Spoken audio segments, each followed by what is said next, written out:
On commence cette séquence actu avec un nouvel acteur qui intègre le petit monde de l'édition. Né de l'association des éditeurs Edi8 et Jungle, Phileas est une nouvelle maison d'édition dédiée à la publication de bandes dessinées et de romans graphiques de genre. Polar, thriller, enquête, fantastique, aventure, historique, tous les genres seront à domicile chez Phileas. Dans un premier temps, la maison proposera majoritairement des adaptations d'œuvres cultes, en commençant avec Gravé dans le sable de Michel Bussy et Le syndrome de Franck Tillier. Rapidement, Phileas publiera également des créations originales comme L'Agence des Invisibles avec Marc Lévy et Sylvain Runberg. Pour célébrer sa réouverture et ses 11 ans d'existence, le musée Hergé de Louvain-la-Neuve propose une nouvelle expo temporaire sur le thème des voitures. Car si vous ne le saviez pas encore, Hergé aimait les voitures sportives et la vitesse. En voiture donc, avec Tintin.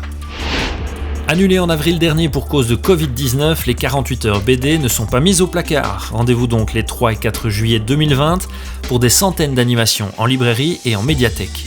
Mais aussi et surtout, les 48 heures BD seront l'occasion d'acquérir une très belle brochette de BD à 2€ seulement, partout en France et en Belgique.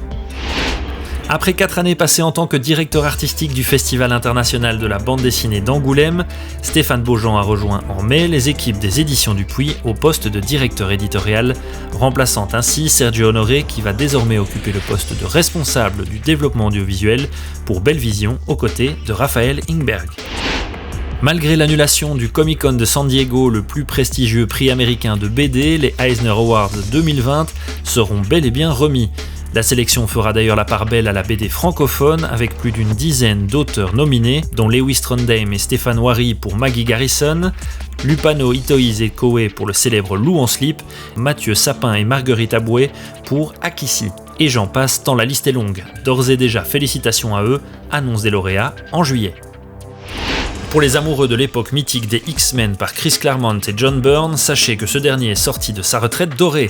Il a en effet repris ses crayons et propose à ses fans une relecture des aventures des célèbres mutants. Il vous faudra donc fouiller un peu son site internet pour découvrir ces nouvelles planches mises en ligne gratuitement, en espérant une édition papier future. Et pour terminer, direction Bruxelles à la galerie Comic Art Factory spécialisée dans les planches originales. Des expos mensuels et plus de 1000 originaux à découvrir, des classiques comme La sorcière Mélusine de Clark ou Batman par Joe Kubert. Du côté des auteurs modernes, Serge Finot et son Seul au monde, Alex Inquer et Un travail comme un autre, ou Keith Burns et ses spectaculaires scènes d'aviation. Et avant de passer à Bruxelles, vous pouvez déjà visiter le site internet de la galerie www.comicartfactory.com.